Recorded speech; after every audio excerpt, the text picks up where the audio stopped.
آج بھی چاچی نے مجھے زبردستی ندی کے کنارے پانی لینے بھیج دیا، حالانکہ مجھ سے چلنا دشوار ہو گیا تھا۔ میری ٹانگوں میں چلنے کی سکت ہی نہیں تھی، جسم میں طاقت نہیں تھی۔ میں اتنی دور تک کیسے چل کر جاتی؟ میں یہ صرف سوچ کر رہ گئی۔ اگر چاچی کو انکار کرتی تو چاچی پھر سے مجھے مارتی اور میرا کھانا پینا بند کر دیتی۔ پہلے ہی میں نے 3 دن سے کچھ نہیں کھایا تھا، صرف چاچی کی جھوٹی انا اور غصے کی وجہ سے۔ لیکن اب میری برداشت ختم ہو رہی تھی، بھوک سے میری جان نکل رہی تھی۔ میں نے صبح بھی چاچی سے اپنے ناکردہ گناہ کی معافی مانگی اور کہا کہ میری غلطیوں کے لیے مجھے معاف کر دیں، لیکن مجھے کچھ کھانے کو دے دیں۔ لیکن چاچی کا وہی غصے بھرا رویہ میرے سامنے تھا۔ وہ کہنے لگی، جب تمہاری سزا کے دن ابھی پوری نہیں ہوئے تو میں کیسے تمہیں کھانے کو دے دوں؟ تمہارے یہ دن پورے ہوں گے، تم سزا پوری کرو گی تو تبھی تمہیں اس بات کا احساس ہوگا کہ تم نے کیا غلطی کی تھی، اور آئندہ کبھی تم زندگی میں دوبارہ وہ غلطی کرنے کی جرت بھی نہیں کر سکو گی۔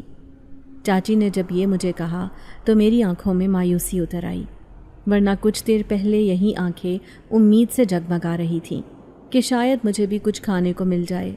لیکن چاچی نے ایک نوالا تک نہ دیا، بلکہ اپنے چاروں بچوں کو کھلانے بیٹھ گئی، اور میں دور کھڑی انہیں دیکھتی رہ گئی۔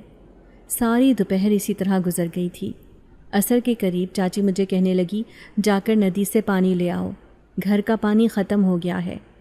میں جانا نہیں چاہتی تھی، میرے جسم میں طاقت نہیں تھی، لیکن چاچی کے کہنے پر مجھے اٹھنا پڑا، ورنہ وہ پھر سے مجھے مار دیتی اور نہ جانے دوبارہ کتنے دنوں کے لیے کھانا پینا بند کر دیتی۔ ہمت کرتے ہوئے دونوں گھڑے اٹھائے اور اٹھ کر ندی کے کنارے نکل کھڑی ہوئی۔ اس وقت میری کوئی سہیلی بھی نہیں تھی، ورنہ کسی کو اپنے ساتھ ہی لے لیتی یا پھر اس سے ہی کچھ مانگ کر کھا لیتی۔ چاچی نے گاؤں میں کسی کے گھر آنے جانے سے منع کر رکھا تھا، اسی لیے میں کہیں نہیں آتی جاتی تھی اور نہ ہی کبھی اتنی ہمت پڑی تھی۔ اب تقریباً آدھا راستہ طے ہو چکا تھا، ابھی بھی ندی بہت دور لگ رہی تھی، لیکن اس وقت بھوک سے بری ہوتی حالت نے میرے 14 طبق روشن کر رکھے تھے۔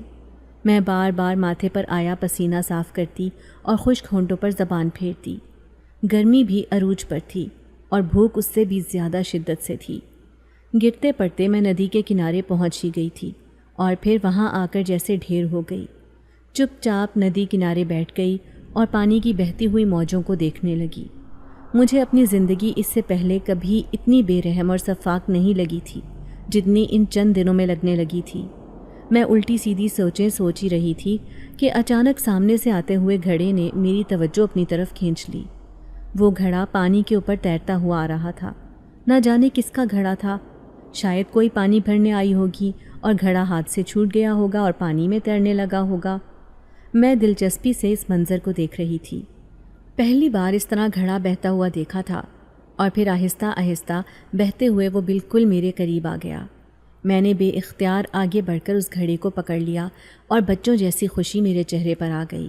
حالانکہ میرے پاس 2 گھڑے موجود تھے، مجھے تو اس گھڑے کی ضرورت بھی نہیں تھی، لیکن نہ جانے کیوں میں نے اس گھڑے کو تھام لیا۔ اس کے اندر جھانک کر دیکھا، لیکن اس کے اندر جھانکنے پر ایک عجیب سی کیفیت مجھے محسوس ہوئی۔ یوں لگ رہا تھا جیسے گھڑے کے اندر سے کوئی مجھے دیکھ رہا ہے۔ میں ایک دم بے ساختہ پیچھے ہٹی، گھبراہٹ سے ماتھے پر پسینہ آ گیا اور دل بے تحاشا دھڑکنے لگا۔ لیکن پھر مجھے لگا شاید یہ کیفیت بھوکے رہنے کی وجہ سے ہے، مجھے یہ وہم ستا رہا ہے، اسی لیے میں نے دوبارہ اس گھڑے میں جھانک کر دیکھا۔ لیکن اب کی بار بھی وہی محسوس ہوا کہ جیسے گھڑے کے اندر سے بھی کوئی مجھے دیکھ رہا ہے، اور پھر ایک دم میں پیچھے ہٹ گئی۔ میرے جسم کے رونگٹے کھڑے ہو گئے اور خوف کی ایک سرد لہر پورے وجود میں دوڑتی چلی گئی۔ یہ کیسا احساس تھا، یہ کیسا وہم تھا جس نے میرے پورے وجود کو اپنی لپیٹ میں لے لیا تھا، اور اس وقت میں خوف سے منجمد اپنی جگہ پر کھڑی تھی۔ مجھ سے ایک قدم بھی ہلا نہیں جا رہا تھا۔ اندھیرا پھیل رہا تھا، لیکن میں وہاں سے 1 انچ بھی نہیں ہل پائی۔ وہ گھڑا اب بھی میرے ہاتھ میں تھا، اور میں کھلے آسمان کے نیچے ندی کنارے اکیلی خوف بھری حالت میں کھڑی تھی۔ میرا نام ہادیہ ہے اور میری عمر اس وقت 19 برس کی ہے۔ میں جب 3 برس کی تھی تو میرے اماں ابا کا انتقال ہو گیا۔ ہمارے گھر میں کسی وجہ سے آگ بھڑک اٹھی تھی جس میں وہ دونوں جل کر راکھ ہو گئے۔ میں اس وقت اپنے چاچا کے ساتھ باہر دکان پر گئی ہوئی تھی۔ جب واپس آئی تو گھر میں لگی ہوئی آگ نے ہر شے کو اپنی لپیٹ میں لے لیا تھا اور اس میں میرے ماں باپ بھی شامل تھے۔ لوگوں نے مل کر آگ بجھانے کی بہت کوشش کی، لیکن تب تک دیر ہو چکی تھی اور آگ سارے میں پھیل گئی تھی، اسی لیے بہت زیادہ نقصان ہو گیا تھا۔ کوئی شے سلامت نہیں رہی تھی، یہاں تک کہ میرے ماں باپ بھی۔ میں بہت چھوٹی تھی، اپنے نقصان کا اندازہ نہیں ہو پایا۔ چاچا مجھے گود میں اٹھائے جلے ہوئے گھر کو دیکھ رہے تھے۔ ان کے چہرے پر دکھ اور ماتم کی کیفیت طاری تھی، لیکن میں مگن سی اپنی چیز کھانے میں مصروف تھی۔ مجھے اندازہ ہی نہیں ہو پایا کہ میری تو دنیا لٹ چکی ہے اور اس وقت اس دنیا میں اکیلی رہ گئی ہوں۔ چچا نے بے اختیار مجھے اپنے سینے سے بھینچ لیا اور 2 گھر چھوڑ کر اپنے گھر چھوڑ آئے۔ اس وقت چاچی کے یہاں کوئی بچہ نہیں تھا، بلکہ ننھے بچے کی آمد متوقع تھی۔ میں چاچی کے آنگن میں کھیلنے لگی اور ان کے درخت سے لگے ہوئے جھولے پر جھولنے لگی۔ جب کافی دیر کھیل کر میں تھک گئی تو پھر چچا سے اماں ابا کے بارے میں پوچھا، لیکن چچا نے جواب دینے کے بجائے رونا شروع کر دیا اور ماتم کرنے لگے۔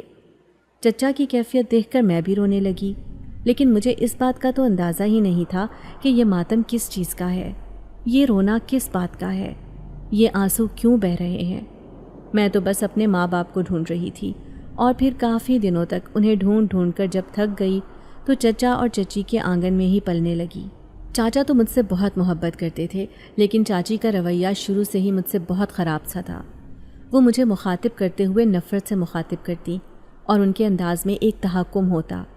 میں تب ان باتوں کو محسوس نہیں کر پائی تھی، بچی تھی، رویوں کو نہیں سمجھتی تھی۔ لیکن جب چچی کے یہاں پہلا بیٹا پیدا ہوا تو اس کے بعد چچی کا رویہ اور انداز بالکل ہی بدل گئے۔ اب تو وہ کھلے عام چاچا کے سامنے مجھ سے برا رویہ اختیار کرنے لگی اور اکثر ایک عدد تھپڑ بھی لگا دیتی۔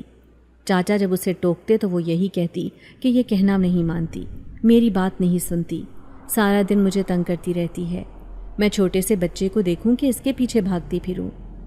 چچی کی ایسی شکایتیں سن کر چچا بھی خاموش ہو جاتے، تاہم وہ مجھے سمجھاتے اور کہتے، ہادیہ پتر، اپنی چاچی کو تنگ نہ کیا کر، وہ پھر تجھے مارتی ہے، تو اس کا کہنا مان لیا کر۔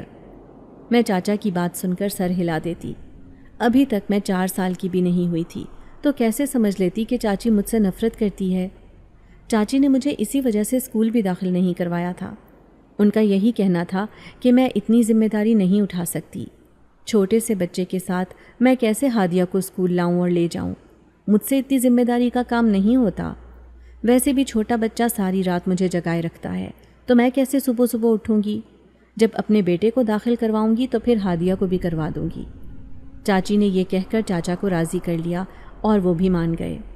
گاؤں میں ویسے بھی لڑکیوں کی تعلیم پر اتنی توجہ نہیں دی جاتی تھی، لڑکیوں کو تو پرایا دھن سمجھا جاتا تھا، اسی وجہ سے انہیں صرف گھرداری سکھائی جاتی تھی، ان کی تعلیم پر کوئی دھیان نہیں دیا جاتا تھا۔ چاچا نے بھی اس بات کو بہت ہلکا لے لیا اور یوں میں اسکول نہ جا پائی۔ لیکن جب میں گاؤں کی لڑکیوں کو اسکول جاتا دیکھتی یا ان کی کتابوں کو پکڑ کر دیکھتی تو مجھے بہت اچھا لگتا، میرا بھی دل چاہتا کہ میں اسکول جاؤں۔ اور ایک دن چاچا سے میں نے اس بات کی فرمائش بھی کر دی۔ تب میں 5 برس کی تھی اور چاچا کا بیٹا 1.5 سال کا ہو چکا تھا۔ اب چاچی کے ہاں دوسرے مہمان کی آمد متوقع تھی۔ چاچا نے جب یہ سنا تو چاچی کی طرف دیکھنے لگے، لیکن چاچی کہنے لگیں، نہیں، میں کیسے اسے داخل کروا دوں، میری حالت آپ کے سامنے ہے، چھوٹا بھی مجھے سارا دن نچائے رکھتا ہے، مجھ سے اتنا کام نہیں ہو پاتا۔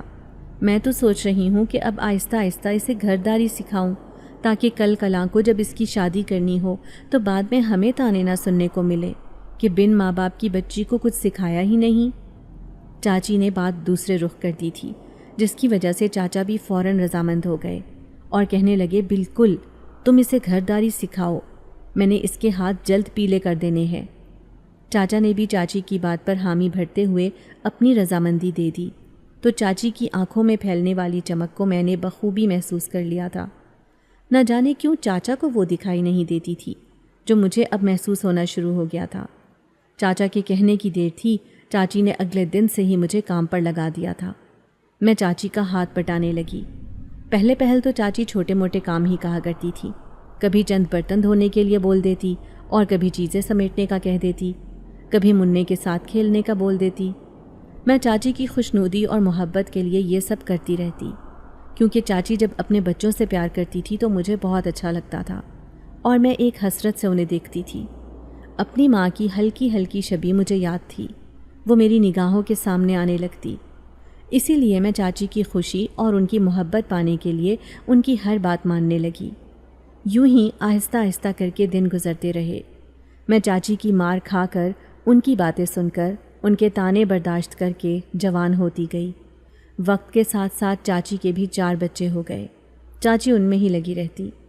چاچی نے اپنے 4 بچوں کو گاؤں کے اسکول میں پڑھایا تھا۔ چونکہ گاؤں کا اسکول صرف میٹرک تک تھا، اس لیے چاچی کا بڑا بیٹا میٹرک کرنے کے بعد ایک شہر میں تعلیم حاصل کر رہا تھا اور چاچی نے اس کے حوالے سے بہت سارے خواب بسائے ہوئے تھے، جبکہ چاچی کی بیٹی ابھی 9ویں جماعت میں تھی اور باقی دونوں 7ویں اور تیسری جماعت میں تھے۔ وہ لوگ جب پڑھتے تو میں سنتی اور انہیں دہراتی رہتی۔ یوں آہستہ آہستہ کر کے مجھے کافی کچھ آ گیا تھا، لیکن پھر بھی میرے دل کی حسرت ختم نہیں ہوئی تھی۔ میں جو اسکول جانا چاہتی تھی، پڑھائی کرنا چاہتی تھی، ابھی تک میرے اندر سے وہ خواہش ختم نہیں ہوئی تھی۔ وقت گزر گیا تھا، میں 19 برس کی ہو گئی تھی۔ چاچی کے رویے کا اب مجھے بخوبی احساس ہو گیا تھا۔ ان کے دل میں میرے لیے کوئی جگہ نہیں تھی، وہ مجھے ایک بوجھ سمجھتی تھی اور اب تو باقاعدہ برملا اس کا اظہار بھی کرتی، اور اکثر وہ مجھے کہنے لگتی کہ میرے بچوں کا تم حق کھا رہی ہو، تمہارے ماں باپ خود تو مر گئے اور یہ مصیبت ہمارے سر چھوڑ گئے۔ میں ایسے میں چاچی کے چہرے کی طرف دیکھتی رہ جاتی۔ مجھے یقین نہیں آتا تھا کہ چاچی کے دل میں میرے لیے اتنی نفرت اور بیزاری ہے۔ اگر جو پہلے اندازہ ہو جاتا تو شاید میں چاچا سے کہہ کر خود کو کسی دارالامان یا یتیم خانے میں بھجوا دیتی، لیکن اب میں یہاں سے کہیں نہیں جا سکتی تھی۔ چاچا بوڑھے ہو گئے تھے اور اب وہ پہلے جتنی محنت نہیں کر سکتے تھے، مجھے ہی ان کا خیال رکھنا تھا، اسی لیے میں گھر سے قدم بھی نہیں نکالتی تھی۔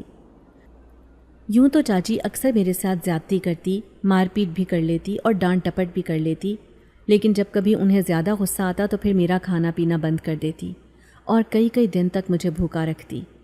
ان کے مطابق یہ ان کی سزا دینے کا ایک انداز تھا، جبکہ میں ایسی سزا برداشت نہیں کر پاتی تھی۔ مجھے شروع سے ہی بہت بھوک لگتی تھی اور میں بھوک کے معاملے میں بہت کچی تھی، اور چاچی کو بھی اس بات کا بخوبی اندازہ تھا۔ یہی وجہ تھی کہ وہ مجھے جان بوجھ کر بھوکے رہنے کی سزا دیتی تاکہ میں چاچی کے آگے معذرت کرتی رہوں، حالانکہ بات بھی کوئی اتنی بڑی نہیں ہوتی تھی۔ اب بھی کچھ ایسا ہی ہوا تھا۔ ایک معمولی سی بات پر چاچی نے میرا کھانا پینا بند کر دیا تھا، اور 3 دن ہو گئے تھے میرے حلق سے ایک نوالا تک نہیں اترا تھا۔ ہوا کچھ یوں تھا کہ اس دن چاچی کے گھر پر کچھ مہمانوں نے آنا تھا۔ چاچی نے اپنے مہنگے برتن نکالنے کو کہا تھا اور میں نے نکال بھی لیے تھے، لیکن نہ جانے کیسے انہیں صاف کر کے رکھتے ہوئے ایک پلیٹ میرے ہاتھ سے گر گئی اور چھناکے سے ٹوٹ گئی۔ نہ جانے چاچی کہاں تھی، فوراً پلیٹ ٹوٹنے کی آواز سن کر بھاگی چلی آئی، اور پھر ان کی آنکھوں میں اتری ہوئی حیرت کو میں نے بڑی شرمندگی سے دیکھا تھا۔ میں کچھ کہنا ہی چاہتی تھی کہ چاچی نے غضبناک انداز میں مجھے کچھ بھی کہنے سے روک دیا اور پھر اسی وقت میرا کھانا پینا بند کر دیا۔ میں جانتی تھی کہ اب کم سے کم 2-3 دن مجھے کچھ کھانے کو نہیں ملے گا۔ میں نے چاچی سے معذرت بھی کی، لیکن انہوں نے ایک نہیں سنی۔ ان کا یہی کہنا تھا کہ تم نے جان بوجھ کر وہ پلیٹ توڑی ہے، تمہیں اچھی طرح پتہ ہے کہ میرے لیے وہ برتن کتنے اہم ہیں، میرے جہیز کی آخری نشانی رہ گئے ہیں، لیکن پھر بھی تم نے احتیاط نہیں کی اور ان برتنوں کو خراب کر دیا۔ چاچی کا دکھ اپنی جگہ قائم تھا۔ یہی وجہ تھی کہ میں صفائی دینے کی کوشش کر رہی تھی، لیکن چاچی نے میری ایک بھی بات نہیں سنی۔ میں نے سوچا چلو رات ہے، گزر جائے گی، صبح چاچی سے دوبارہ معذرت کر لوں گی، لیکن چاچی نے صبح بھی اپنے رویے میں کوئی تبدیلی نہیں کی، اور یوں مجھے بھوکے رہتے ہوئے 3 دن گزر گئے، اور آج چاچی نے مجھے ندی کنارے پانی لینے کے لیے بھیج دیا تھا۔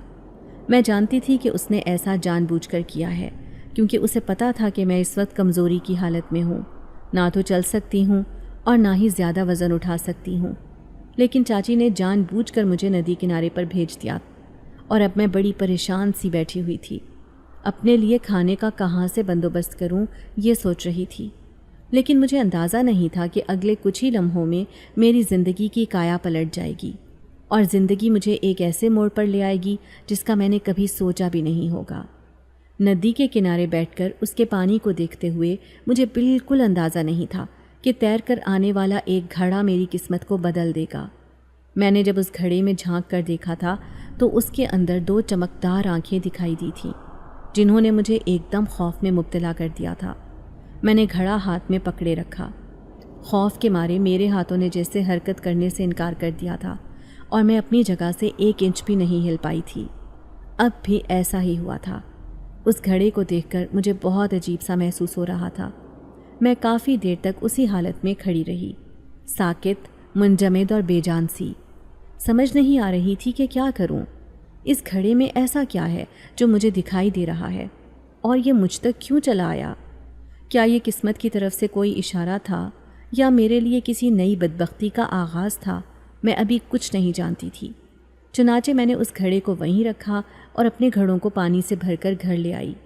چاچی نے مجھ سے دیر سے آنے کی وجہ پوچھی تو میں نے بھوک کی وجہ سے ہونے والی کمزوری، چکر اور متلی کی کیفیت کے بارے میں بتا دیا، جسے سن کر وہ ذرا چپ سی ہو گئی۔ اور پھر نہ جانے اس کے دل میں کیا خیال آیا کہ رات کو جب اس نے اپنے بچوں کو روٹی بنا کر دی تو مجھے بھی کھانے کے لیے آواز دے دی۔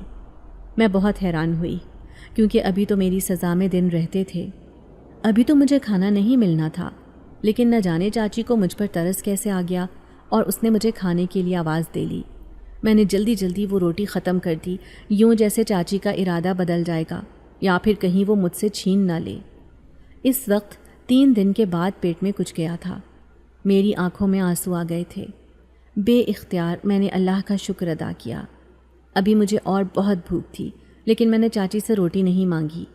اس نے بھی مجھے دوبارہ روٹی نہیں دی اور میں چپ چاپ برتن دھو کر اپنے بستر پر آ کر لیٹ گئی۔ لیکن بستر پر لیٹتے ہی جیسے ہی آنکھیں بند کیں تو 2 چمکدار آنکھیں مجھے اپنے خیال میں دکھائی دینے لگیں۔ میں ایک دم خوف زدہ ہو کر اٹھ بیٹھی۔ یہ وہی آنکھیں تھیں جو مجھے اس گھڑے میں دکھائی دی تھیں اور جنہیں دیکھ کر خوف کے مارے میری حالت پتلی ہو گئی تھی۔ اس وقت اس خیال کا آنا مجھے چونکا گیا تھا اور خوفزدہ بھی کر گیا تھا۔ سارا گھر گہرے گھپ اندھیرے میں ڈوبا ہوا تھا اور ہر کوئی اپنے بستر پر سو رہا تھا، جبکہ اس خیال کے آنے کے بعد نیند میری آنکھوں سے روٹھ گئی تھی اور میں کتنی ہی دیر کروٹیں بدلتی رہی، لیکن وہ 2 آنکھیں مجھے بار بار سامنے دکھائی دینے لگتیں تو میں خوفزدہ ہو جاتی۔ چاچی کی ناراضگی اب ختم ہو گئی تھی۔ یہی وجہ تھی کہ صبح مجھے ناشتہ بھی مل گیا تھا۔ چاچی نے مجھے گھر کے باقی کام دیکھنے کا کہا اور خود کہیں چلی گئی۔ میں کچن سمیٹ کر گھر کی صفائی ستھرائی کرنے لگی۔ بچے ابھی اسکول گئے ہوئے تھے اور چاچا کام پر تھے۔ اس وقت میں گھر پر اکیلی تھی کہ اتنے میں دروازے پر دستک ہوئی۔ کسی نے زوردار دستک دی تھی جس سے میرا دل ایک دم اچھل کر حلق میں آ گیا تھا۔ میں نے فوراً پوچھا، کون ہے؟ تو جواب آیا، مسافر ہوں، پیاس لگی ہے، کیا 1 گلاس پانی مل جائے گا؟ اس کی آواز سن کر بے ساختہ میں نے کہا، ٹھیک ہے، ابھی دیتی ہوں۔ یہ کہہ کر میں اندر آ کر پانی سے گلاس بھر کر لے گئی۔ جیسے ہی دروازہ کھول کر اسے پانی کا گلاس پکڑایا تو اس کے چہرے پر نگاہ پڑی اور اس کی آنکھوں کو دیکھ کر میں ٹھٹک سی گئی۔ ان آنکھوں کو میں نے پہلے بھی دیکھا تھا اور وہ بہت جانی پہچانی لگ رہی تھیں۔ اب یاد آنے پر میرے جسم میں خوف کی لہر دوڑ گئی۔ یہ وہی آنکھیں تھیں جو کل مجھے گھڑے میں دکھائی دی تھیں اور انہیں دیکھ کر بے ساختہ میں ڈر گئی تھی۔ اب بھی میرے ساتھ ایسا ہی ہوا تھا۔ خوف نے مجھے اپنے پنجوں میں جکڑ لیا تھا اور میں بے اختیار دروازہ بند کر کے اندر آ گئی، جبکہ اس نے دوبارہ مجھے آواز دی اور کہنے لگا، خوفزدہ مت ہو، میں تمہیں کوئی نقصان نہیں پہنچانے آیا۔ اس کی آواز بڑی بھاری اور باروب سی تھی۔ بے اختیار میں ٹھٹک کر سننے لگی۔ وہ کہہ رہا تھا، میں وہی ہوں جسے کل تم نے گھڑے میں دیکھا تھا۔ میرا نام شاہ نواز ہے اور میں ایک جن زادہ ہوں۔ مجھے اس گھڑے میں کسی نے قید کر دیا تھا، جس کے بعد کل تمہاری وجہ سے میں اس سے آزاد ہوا ہوں۔ اس شخص کی باتیں میرے سر کے اوپر سے گزر رہی تھی اور مجھے خوف اور وہم میں مبتلا کر رہی تھی۔ یقین نہیں آ رہا تھا کہ وہ ایک جن زادہ ہے اور یہاں پر کیا کر رہا ہے۔ میں اپنے آپ میں یہ سوچ کر رہ گئی، لیکن میں نے اسے کوئی جواب نہیں دیا بلکہ خود کو آ کر کمرے میں بند کر دیا۔ نہ جانے کتنی دیر کے بعد جب دروازہ دوبارہ کھٹکھٹایا گیا تو میں پھر سے خوفزدہ ہو گئی۔ اس وقت کون آیا ہوگا؟ اپنے آپ میں یہ سوچنے لگی۔ میں اٹھ کر باہر نہیں جانا چاہتی تھی، دروازے کو نہیں کھولنا چاہتی تھی، لیکن چاچی کی آواز نے مجھے دروازہ کھولنے پر مجبور کر دیا۔ بار بار دروازہ کھٹکھٹانے پر جب میں نے دروازہ نہیں کھولا تو چاچی پریشان ہو کر آوازیں دینے لگ گئی تھیں۔ اور پھر ان کی آواز سن کر جب میں نے بے اختیار دروازہ کھولا تو وہ مجھے ڈانٹنے لگیں اور پوچھنے لگیں کیا بات ہے، میں کب سے دروازہ کھٹکھٹا رہی ہوں، تم کہاں تھی؟ چاچی سے میں نے باتھ روم کا بہانہ کیا اور چپ چاپ واپس کمرے میں آ گئی، لیکن اس شخص کی باتیں میرے دل و دماغ پر خوف طاری کر رہی تھیں۔ نہ جانے وہ کیا چاہتا تھا، نہ جانے وہ سب سچ تھا یا پھر مجھے خوفزدہ کرنے کی کوئی سازش تھی۔ آخر وہ شخص کون تھا اور پھر وہ میرے پیچھے تک گھر تک کیسے چلا آیا؟ اسے کیسے معلوم کہ میں یہاں پر رہتی ہوں؟ بہت سارے سوال سر اٹھا رہے تھے۔ پریشانی اور خوف نے میرے دل کو اپنے پنجوں میں لے رکھا تھا، لیکن ان سوالوں کا جواب سوائے اس شخص کے اور کسی کے پاس نہیں تھا۔ اگلے دن پھر چاچی نے مجھے عصر کے وقت پانی لانے کے لیے ندی پر بھیج دیا۔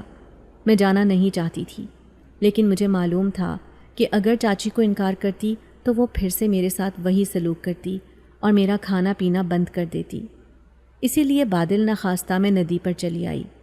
وہاں پر آ کر میں نے جلدی جلدی پانی بھرا، لیکن جیسے ہی مڑنے لگی تو دیکھا میرے سامنے وہی شخص کھڑا ہے جو کل ہمارے گھر آیا تھا۔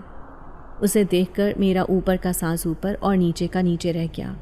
حلق میں کانٹے سے اگ گئے تھے اور بے اختیار میں خوف بھری نگاہوں سے اسے دیکھتی رہ گئی، جبکہ وہ 2 قدم چل کر میرے قریب آیا اور کہنے لگا، تم مجھ سے خوفزدہ مت ہو، میں نے کل بھی تمہیں کہا تھا، میں تمہیں نقصان پہنچانے نہیں آیا، میں تو صرف تمہاری مدد کرنے آیا ہوں۔ جس طرح تم نے اس گھڑے سے نکلنے میں میری مدد کی، اسی طرح میں تمہاری مدد کرنا چاہتا ہوں۔ اس جنزادے کی بات سن کر میں دنگ رہ گئی تھی اور بے اختیار میں نے اس سے پوچھا، میں نے آپ کی مدد کیسے کی؟ مجھے نہیں معلوم۔ میں نے جب اسے یہ کہا تو وہ کہنے لگا، تم نے رات کو مجھے اس گھڑے میں دیکھا تھا، اگر تم نہ جھانکتی تو میں کبھی اس گھڑے سے آزاد نہ ہوتا، کیونکہ مجھے کسی نے جادو کے زیر اثر اس گھڑے میں قید کر دیا تھا۔ کوئی انسان تھا، کوئی بہت بڑا جادوگر، اسے اپنے کچھ غلط اعمال پورے کرنے کے لیے میری مدد کی ضرورت تھی، لیکن میں نے اس کی بات نہیں مانی اور اس نے مجھے جادو کے زور سے اس گھڑے میں قید کر دیا تاکہ میں اس کی بات مان لوں، لیکن میں نے انکار کیے رکھا تو اس نے مجھے اس گھڑے میں ڈال دیا اور تب سے اتنے عرصے سے میں اس گھڑے میں قید ہوں۔ لیکن اب جب تم نے وہ گھڑا پکڑ لیا اور اندر جھانک کر دیکھا تو جادو کا زور ٹوٹ گیا تھا اور میں اس گھڑے کی قید سے آزاد ہو گیا۔ اس جنزادے نے تفصیل سے جب مجھے بتایا تو میں حیرت سے اس کا چہرہ دیکھتی رہ گئی۔ مجھے یقین نہیں آ رہا تھا کہ واقعی وہ سچ بول رہا ہے۔ کیا واقعی وہ گھڑے میں قید تھا اور گھڑے کے اوپر جادو کا اثر تھا جو میرے ہاتھ لگانے سے ٹوٹ گیا تھا؟ میں ان باتوں کو سمجھنے سے قاصر تھی، لیکن جو بھی تھا بہت حیران اور عجیب تھا۔ تاہم میں نے اسے کہا، ٹھیک ہے، انجانے میں میں نے تمہاری مدد کی ہے، مجھے خوشی ہوئی کہ میں تمہارے کام آئی، لیکن اب مجھے تمہاری مدد کی کوئی ضرورت نہیں ہے، تم اپنا خیال رکھو۔ اس شخص کو میں نے یہ کہہ کر وہاں سے نکلنا چاہا، لیکن اس نے میرا راستہ روک لیا اور کہنے لگا، کیوں؟ مدد کی ضرورت کیوں نہیں ہے؟ میں جانتا ہوں تمہارے حالات کیسے چل رہے ہیں اور تم کتنی مشکل سے زندگی گزار رہی ہو، ایک گھٹی گھٹی زندگی جہاں پر صبح و شام تمہیں ذلیل ہونا پڑتا ہے، سارا دن گھر کے کام کرتی رہتی ہو اور پھر بھی تمہاری چاچی تمہارا کھانا پینا بند کر دیتی ہے۔ میں تمہارے بارے میں سب کچھ جانتا ہوں، میں تمہیں اس مصیبت سے نکالنا چاہتا ہوں، اگر تم مجھے اجازت دو تو میں تمہاری مدد کروں گا۔ اس جنزادے کی باتیں بڑی دل فریب تھیں، میرے دل کو کچھ ہونے لگا تھا۔ یہ پہلی بار تھا کہ میں نے کسی مرد سے اتنی دیر بات کی تھی۔ وہ تھا بھی بہت خوبصورت، اس کے چہرے پر ایک نورانی کیفیت تھی جو دور سے ہی محسوس ہوتی تھی، اور میں نے جب پہلی بار اسے دیکھا تھا تو اس کی نیلی آنکھیں اور چہرے کی چمک نے مجھے بہت متاثر کیا تھا، لیکن اس کے جنزادے ہونے کا مجھے نہیں پتا تھا، اسی لیے تو جب اس نے مجھے بتایا تو میں اس سے ڈر گئی، لیکن اب میں اس سے جان چھڑا کر وہاں سے نکل آئی، یہ کہتے ہوئے کہ چاچی انتظار کر رہی ہوں گی، پھر کہیں مجھے مار نہ پڑ جائے۔ میں فوراً وہاں سے نکل آئی، لیکن سارے راستے میرے ذہن اور دل پر اسی کی باتیں گردش کر رہی تھیں۔ اس جنزادے کا خیال ہر بات پر حاوی ہو رہا تھا، نہ جانے کیوں اس کے بارے میں سوچنا مجھے اچھا لگ رہا تھا، اور میں اسے سوچتے سوچتے زیر لب مسکرا رہی تھی۔ مجھے یقین نہیں آ رہا تھا کہ کوئی شخص اتنا خوبصورت بھی ہو سکتا ہے، اور پھر وہ جنزادہ جو اتنی محبت سے مجھ سے بات کر رہا تھا۔ میری آنکھیں نم ہو گئیں، راستہ کیسے گزر گیا مجھے پتہ ہی نہیں چلا۔ گھر پہنچی تو چاچی منتظر بیٹھی ہوئی تھی، کہنے لگیں، تم اتنی دیر لگا کر کیوں آتی ہو؟ چاچی کی نظریں میرے اوپر جمی ہوئی تھیں۔ میں نے گڑبڑاتے ہوئے انہیں کہا، چاچی میں تھک گئی تھی وزن اٹھا کر، اسی لیے راستے میں رک رک کر آئی ہوں۔ میری بات سن کر چاچی نے بڑی گہری نظروں سے میرے چہرے کی طرف دیکھا، جیسے میرے اس جھوٹ سچ کا پتہ لگانا چاہتی ہوں، لیکن میں نے انہیں اور کوئی جواب نہیں دیا اور خاموشی سے گھڑے رکھ کر باورچی خانے میں چلی آئی، کیونکہ شام کے کھانے کا وقت ہو رہا تھا اور چاچا گھر آتے ہی گرم گرم کھانا کھاتے تھے۔ لیکن آج مجھے کوئی بھی کام بھاری نہیں لگ رہا تھا، کچھ بھی برا نہیں لگ رہا تھا۔ اس جن زادے کا خیال بار بار میرے دل و دماغ پر حاوی ہو رہا تھا اور ایسا لگ رہا تھا جیسے میرا دل اس کی محبت میں بھیگ رہا ہے۔ کچھ دن اسی طرح گزر گئے۔ میں جب ندی کے کنارے جاتی تو مجھے وہ جن زادہ نظر نہیں آیا تھا۔ میرا خیال تھا کہ شاید وہ کہیں چلا گیا ہے اور اب دوبارہ واپس نہیں آئے گا۔ میرے دل کو اداسی تو ہو رہی تھی، لیکن میں کیا کرتی؟ میں نے تو خود اسے منع کیا تھا کہ وہ میری مدد نہ کرے۔ ویسے تو آج کل چاچی کا رویہ بھی ٹھیک ہی تھا اور وہ کافی بہتر تھی، نہ تو اتنے دنوں سے مجھے کوئی سزا دی تھی اور نہ ہی مارا پیٹا تھا، نہ میرا کھانا پینا بند کیا تھا۔ لیکن پھر بھی مجھے چاچی کی طرف سے ایک دھڑکا ہی لگا رہتا تھا کہ نہ جانے کب کس وقت اس کا موڈ بدل جائے اور کب وہ غصے میں آ جائے۔ یہی وجہ تھی کہ میں بڑی محتاط ہو کر چل رہی تھی اور چاچی کی طرف سے میں ڈری سہمی ہی رہتی تھی۔ اور پھر اتنے دنوں کے بعد آج پھر چاچی کو موقع مل گیا تھا۔ آج چاچی نے کہیں جانا تھا اور انہوں نے مجھے اپنا جوڑا استری کرنے کے لیے دیا تھا۔ میں اس وقت باورچی خانے کا کام سمیٹ رہی تھی، اسی لیے چاچی سے کہا کہ وہاں پر رکھ دے، میں ابھی استری کر دیتی ہوں۔ چاچی ویسے ہی نہانے چلی گئی اور میں باورچی خانے کا کام سمیٹ کر جوڑا استری کرنے کے لیے استری سٹینڈ پر آ گئی۔ ابھی کپڑے کو استری کر ہی رہی تھی کہ اتنی دیر میں دروازے پر دستک ہوئی۔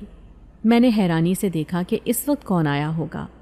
ایک دم دل میں خیال آیا کہ شاید وہی جنزادہ آیا ہو۔ یہ سوچ کر میں تیزی سے دروازے کی طرف لپکی۔ مجھے خود پر حیرت ہوئی، کیا میں اس کا انتظار کر رہی ہوں؟ کیا واقعی اس کی غیر موجودگی مجھے محسوس ہو رہی ہے؟ میں خود سے سوال کر کے جیسے شرمندہ ہو گئی، لیکن دروازے پر کوئی مانگنے والی تھی۔ مجھے ایک دم مایوسی ہوئی اور ایسا لگا جیسے میری امید ختم ہو گئی ہو۔ میں نے مانگنے والی کو کچھ پیسے دیے اور واپس استری سٹینڈ پر چلی آئی، لیکن یہ دیکھ کر میرے پیروں تلے سے زمین نکل گئی کہ چاچی کی قمیض جل چکی ہے۔ جلدی جلدی میں کپڑے کے اوپر ہی استری چھوڑ گئی تھی اور اب اسی استری نے قمیض کو جلا دیا تھا۔ میں نے بے حد خوفزدہ نظروں سے قمیض کی طرف دیکھا۔ مجھے اس وقت چاچی کا خوف آ گیا تھا۔ میں قمیض اٹھا کر اسے دیکھ ہی رہی تھی کہ اتنی دیر میں چاچی چلی آئی، اور جب ان کی نگاہ اپنی جلی ہوئی قمیض پر پڑی تو ان کے پیروں تلے سے زمین نکل گئی اور وہ غصے سے ایک دم چیخیں، یہ تم نے کیا کر دیا؟ میرا نیا جوڑا برباد کر کے رکھ دیا۔ آخر تم مجھے کیوں ستاتی ہو؟ کیوں جان بوجھ کر مجھے تنگ کرتی ہو؟ چاچی نے مجھے بہت مارا پیٹا۔ غصے میں انہوں نے مجھے گھر سے نکال دیا۔ میں روتی رہی، چیختی رہی، اپنے آپ کو بچانے کی کوشش کرتی رہی، لیکن چاچی نے میری ایک نہیں سنی اور میرے منہ پر گھر کا دروازہ بند کر دیا اور کہا، یہاں سے چلی جاؤ، خبردار اگر دوبارہ اس گھر میں قدم بھی رکھا تو میں تمہاری ٹانگیں توڑ دوں گی۔ چاچی کے اس رویے کو محسوس کر کے مجھے بہت دکھ ہوا۔ اگر آج میرے ماں باپ زندہ ہوتے تو کوئی بھی میرے ساتھ اس طرح کا سلوک نہیں کر سکتا تھا، لیکن اب چاچی کو تو سارے اختیارات مل چکے تھے۔ مجھے سمجھ نہیں آ رہی تھی کہ میں کہاں جاؤں۔ آخر میرے لیے کون سی جگہ تھی؟ میں کدھر جاتی؟ میں نے ایک طرف کو چلنا شروع کر دیا۔ گاؤں میں چاچی نے کبھی کسی کے گھر جانے نہیں دیا، کسی کو مجھ سے بات نہیں کرنے دی، کسی کے ساتھ مجھے اٹھنے بیٹھنے نہیں دیا، مجھے دوستی نہیں کرنے دی، تو میں کس منہ سے کسی کے گھر جاتی؟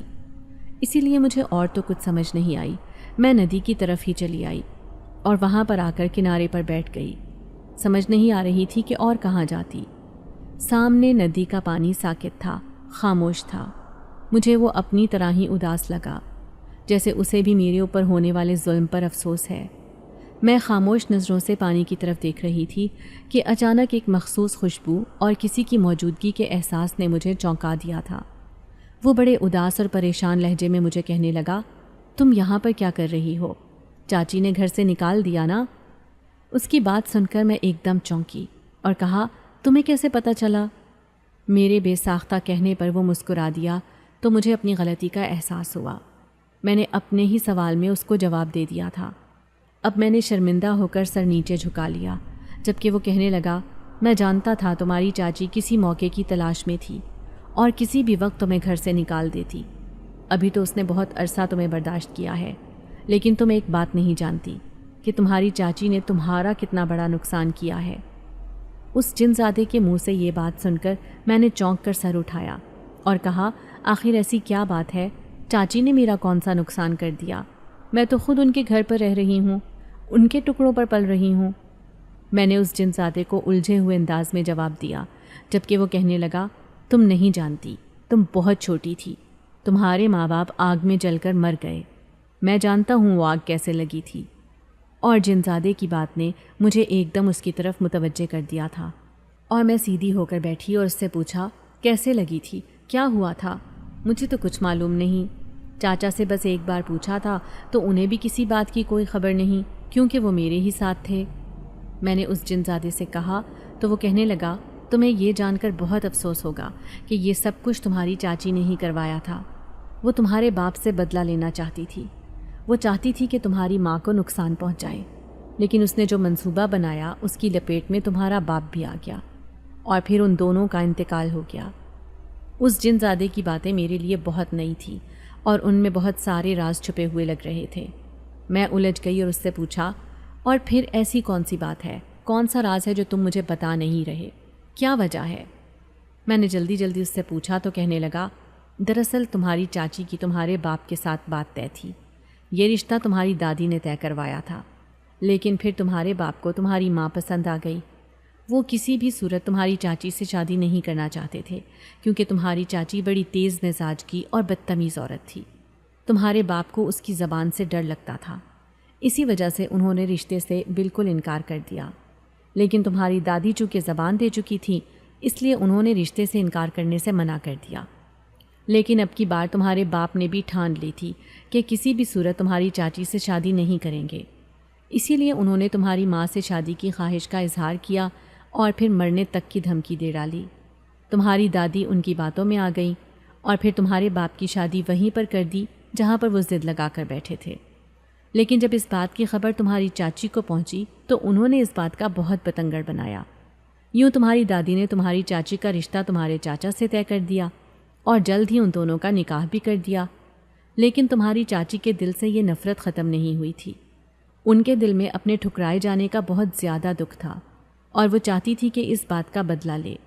یہی وجہ تھی کہ اس نے ایک دن موقع غنیمت جان کر تمہاری ماں کو نقصان پہنچانے کے لیے گھر میں آگ لگا دی، لیکن اسے نہیں معلوم تھا کہ اندر تمہارے ابا بھی ہیں، ورنہ وہ صرف تمہاری ماں کو مارنا چاہتی تھی تاکہ تمہارا باپ ساری زندگی اس کی جدائی میں تڑپتا رہے اور ان کی آنکھوں کو یہ دیکھ کر سکون ملتا رہے۔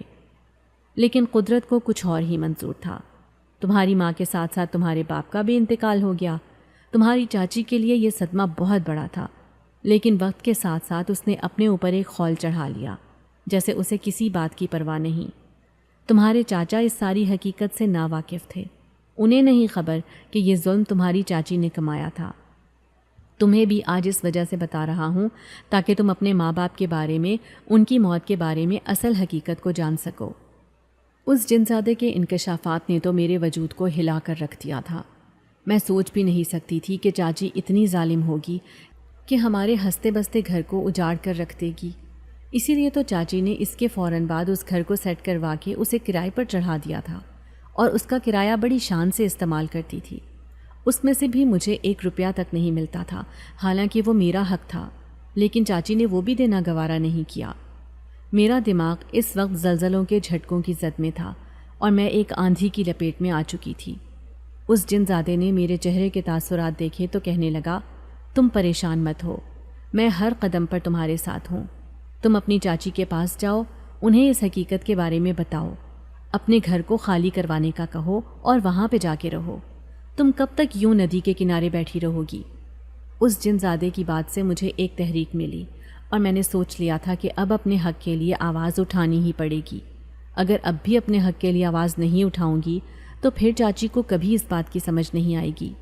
اسی لیے میں فوراً اٹھی، لیکن جانے سے پہلے میں نے اس کا شکریہ ادا کیا اور کہا کہ تم نے مجھے حقیقت سے آگاہ کر کے میرے اوپر ایک بہت بڑا احسان کیا ہے۔ اب کم سے کم میں چاچی کو ان کی حیثیت اور گناہ کی یاد تو دلا سکتی ہوں۔ یہ کہہ کر میں وہاں سے اٹھ کھڑی ہوئی اور فوراً چاچا کے گھر آ گئی۔ دروازہ اب بھی بند تھا۔ مجھے نہیں معلوم کہ چاچا گھر پر آ چکے تھے یا نہیں، لیکن جب میں نے دروازہ کھٹکھٹایا تو چاچی دروازے پر آئی، اور پوچھنے پر جب میں نے کہا کہ میں ہوں تو چاچی نے دروازہ نہیں کھولا اور کہنے لگی، تم یہاں سے دفع ہو جاؤ ورنہ میں آج تمہیں جان سے مار دوں گی۔ چاچی نے جب یہ کہا تو بدلے میں نے انہیں کہا جیسے میرے ماں باپ کو مار دیا تھا۔ میری بات سن کر چاچی کی آواز بالکل بند ہو گئی اور اس نے چند لمحوں کے بعد دروازہ کھول دیا اور فوراً میرے چہرے کو دیکھنے لگی۔ اس کا اپنا چہرہ جیسے دھواں دھواں ہو گیا۔ چاچی کے چہرے پر اتار چڑھاؤ دیکھ کر مجھے اس بات کا بخوبی اندازہ ہو گیا تھا کہ میرا تیر نشانے پر لگا ہے۔ اس کے چہرے پر ایک رنگ آ رہا تھا اور ایک جا رہا تھا، تاہم اس نے خود کو سنبھالتے ہوئے کہا کہ تم کیا بکواس کر رہی ہو؟ کیا تمہیں ذرا بھی اندازہ ہے کہ تم نے کیا کہا ہے؟ چاچی نے جب یہ کہا تو میں ایک قدم آگے بڑھائی اور چاچی کے چہرے کی طرف دیکھتے ہوئے کہا، بالکل مجھے اندازہ ہے کہ میں نے کیا کہا ہے، اسی لیے میں آج آپ کو آخری بار کہہ رہی ہوں کہ نہ تو آئندہ مجھ پر کوئی ظلم کرنا اور نہ ہی ہاتھ اٹھانا، اور اپنے کرایہ داروں سے کہو کہ میرا مکان خالی کر دے، ورنہ میں ساری دنیا کو یہ حقیقت بتا دوں گی کہ میرے ماں باپ کو تم نے مارا تھا، میرے گھر میں تم نے آگ لگائی تھی، پھر میں دیکھتی ہوں تم کس طرح یہاں پر اتنی شان سے رہتی ہو۔ چاچی کو دھمکاتے ہوئے میں نے کہا تو اس کا رنگ فق ہو گیا اور وہ چپ چاپ پیچھے ہٹ گئی۔ میں بھی اندر آ گئی۔ چاچا ابھی آئے نہیں تھے۔ تھوڑی دیر کے بعد وہ بھی آ گئے۔ تبھی میں نے چاچا سے کہا کہ میں اب اپنے گھر شفٹ ہونا چاہتی ہوں، آپ میرا گھر خالی کروا دیں۔ چاچا نے بہت حیرت سے مجھے دیکھا اور کہنے لگے، یہاں پہ تمہیں کوئی مسئلہ ہے کیا؟ وہاں اکیلی کیسے رہو گی؟ لیکن میں نے چاچا سے صاف کہہ دیا کہ میں اب وہیں پر رہنا چاہتی ہوں، مجھے اپنے ماں باپ کی یاد آتی ہے، اس لیے میں یہاں نہیں رہ سکتی۔ چاچا نے یہ سن کر سر ہلا دیا۔ جب چاچی نے کوئی اختلاف نہیں کیا تو چاچا نے اگلے ہی دن کرایہ داروں کو نوٹس دے دیا اور کچھ دنوں کے بعد میں اپنے نئے گھر میں شفٹ ہو گئی۔ اس سلسلے میں اس جن زادے کی ممنون تھی۔ اس نے میرے اوپر جو احسان کیا تھا میں اسے کبھی نہیں بھلا سکتی تھی، ورنہ تو شاید میں ساری زندگی چاچی کے احسان کے زیر اثر رہتی، لیکن مجھے اصل میں بات کا معلوم ہی نہ ہوتا کہ چاچی نے میرے ساتھ کیا کچھ کیا تھا۔ اپنے گھر آ کر مجھے ایک آزادی اور سکون کا احساس ہو رہا تھا اور یوں لگ رہا تھا جیسے میں نے ایک نیا جنم لیا ہو۔ مجھے یہاں پر آئے ہوئے ابھی کچھ ہی دن ہوئے تھے جب ایک دن وہ جنزادہ چلا آیا اور کہنے لگا کہ میں تم سے ایک بات کہنا چاہتا ہوں۔ میں اس کی طرف متوجہ ہوئی تو اس نے کہا کہ مجھے تم بہت پسند ہو، میں تم سے محبت کرنے لگا ہوں اور میں تم سے شادی کرنا چاہتا ہوں، اگر تم مجھ پر بھروسہ کرتی ہو تو مجھے قبول کر لو۔ اس جنزادے کی بات پر میں نے حیرت سے اسے دیکھا تھا اور کہا کہ میں نے کبھی ایسا نہیں سوچا تھا کہ میں شادی کروں گی۔ میں نے جب پہلی بار تمہیں دیکھا تھا تو تم مجھے اچھے لگے تھے، پہلی بار کسی مرد نے مجھے متاثر کیا تھا اور میں تم سے متاثر ہو گئی تھی، لیکن شادی کا میں نے سوچا بھی نہیں۔ تم چاچا سے بات کر کے دیکھ لو کیونکہ وہ میرے بڑے ہیں اور جو ان کا فیصلہ ہے وہی میرا ہوگا۔ میں نے اس جنزادے سے یہ کہا تو وہ مسکرا دیا اور کہنے لگا کہ مجھے تم سے اس بات کی امید تھی، تم میری توقع سے بھی بڑھ کر سمجھدار نکلی ہو۔ اس جنزادے نے کہا تو میں نے شرماتے ہوئے سر جھکا لیا۔ پھر اس نے چاچا سے کیسے بات کی مجھے نہیں معلوم، لیکن کچھ ہی عرصے میں میری شادی اس سے طے ہو گئی تھی اور میں بہت خوش تھی۔ چاچا ساری تیاری خود کر رہے تھے۔ میری شادی میں صرف 3 دن رہ گئے تھے جب ایک دن چاچی چلی آئی۔ اس کی آنکھوں میں ندامت تھی۔ اس نے مجھ سے معافی مانگی، لیکن میں نے صاف صاف چاچی سے کہہ دیا کہ میں آپ کو اس ظلم کے لیے معاف کر سکتی ہوں جو آپ نے مجھ پر کیا تھا، لیکن جو ظلم آپ نے میرے ماں باپ کے ساتھ کیا اس کے لیے میں آپ کو کبھی معاف نہیں کر سکتی۔ میرے اس طرح کہنے پر چاچی کی آنکھوں میں آنسو آ گئے اور وہ کہنے لگی، میں اس وقت نفرت کی آگ میں اندھی ہو گئی تھی، مجھے اندازہ نہیں تھا کہ میں غلط کر رہی ہوں، مجھے تو صرف اپنی ذلت کا بدلہ لینا تھا اور تمہارے ماں باپ کو مزہ چکھانا تھا، لیکن میں نہیں جانتی تھی کہ یہ بات میرے ضمیر پر بوجھ بن جائے گی۔ آج میں پچھتاوے کی آگ میں جل رہی ہوں، شاید اللہ بھی مجھے معاف نہ کرے۔ یہ کہتے ہوئے چاچی بے تحاشا رونے لگی، لیکن میں تعصب سے اسے دیکھتی رہ گئی۔ اپنے ماں باپ پہ ہوئے ظلم کو میں نہیں بھلا سکتی، اس لیے چاچی بہت بزمردہ قدموں سے وہاں سے چلی گئی۔ آج میری شادی کو 2 برس گزر چکے ہیں، میرا ایک بیٹا ہے اور میں اسی گھر میں رہتی ہوں جو میرے ماں باپ کا ہے۔ میں نے شاہ نواز سے صرف یہی شرط رکھی تھی کہ مجھے اس گھر میں ہی رہنا ہے، اور اس نے میری بات مان لی تھی۔ اس کے لیے میں اس کی بہت شکر گزار ہوں۔ میری زندگی بہت اچھی گزر رہی ہے، لیکن سنا ہے کہ چاچی کا حال بہت برا ہے۔ وہ دیوانوں جیسی حرکتیں کرتی ہے اور اکثر الٹا سیدھا بولتی رہتی ہے۔ میں دوبارہ کبھی چاچی سے نہیں ملی، بس ان کے لیے دعا ہی کر سکتی ہوں، اور وہ میں کر دیتی ہوں۔